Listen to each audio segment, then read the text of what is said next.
You all have heard of Warren Buffett, but not many people know how he became a billionaire. Today, we will tell you the story of how he became a billionaire. Let's get started. In the heart of America, in a modest house in Omaha, Nebraska, a boy was born during the Great Depression. His name? Warren Edward Buffett. Warren wasn't born into extreme wealth. His father was a stockbroker, and his mother was a homemaker. But from a very early age, he showed signs that he wasn't like the other kids. At just 6 years old, Warren bought packs of Coca-Cola from his grandfather's grocery store and sold them door to door for a profit. At 11, while most kids played baseball, Warren was reading financial books and buying his first stock, 3 shares of City Service. But what happened next would shape the boy forever. Warren's first stock dropped in value. He panicked. He waited. It finally rose slightly, and he sold it for a tiny profit. But days later, it skyrocketed. He had sold too soon. That single moment burned into his memory. It taught him 2 things. Be patient. Don't let emotions control decisions. This wasn't just a money lesson. It was a life lesson. As a teenager, Warren didn't stop hustling. He delivered newspapers at 4 a.m., sold chewing gum, set up pinball machines in barber shops, and filed tax returns for neighbors. By the time he was 16, Warren had made more than $50,000 in today's money. But he had a dream even bigger than money. He wanted to become the richest man in the world. And he believed the key was compounding. At Columbia Business School, Buffett found the man who would change his life, Benjamin Graham, the father of value investing. Buffett worshipped him. He memorized every line of Graham's book, The Intelligent Investor. He even offered to work for free at Graham's firm and was initially rejected. But Warren never gave up.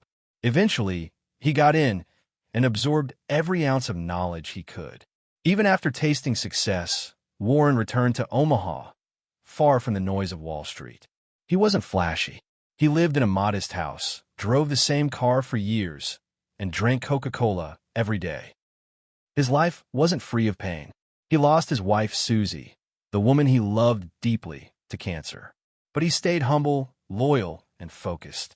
Buffett once said, "The chains of habit are too light to be felt until they are too heavy to be broken." He built powerful habits, reading, thinking, waiting, and let compound interest do its magic. Buffett's real empire began with a failing textile company, Berkshire Hathaway. He turned it into a holding company, investing in undervalued businesses like Geico, Coca-Cola, Dairy Queen, Apple, and built a snowball that grew and grew and grew. He didn't just build wealth. He built trust. He never tricked people. He didn't hype stocks. He followed a simple rule. Be fearful when others are greedy, and greedy when others are fearful. Warren Buffett's fortune crossed $100 billion. But here's what shocked the world. He pledged to give away 99% of it to charity. He teamed up with Bill Gates to start the Giving Pledge, inspiring other billionaires to give too. He once said, "If you're in the luckiest 1% of humanity, you owe it to the rest of humanity to think about the other 99%. Warren Buffett never chased fame. He chased wisdom. He reads 500 pages a day. He avoids drama.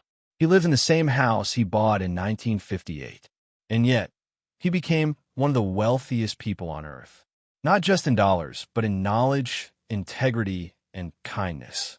Warren Buffett's story teaches us this. It's not about being the smartest. It's about being disciplined, ethical, and patient. He was just a boy who counted pennies, but ended up teaching the world how to live a rich life.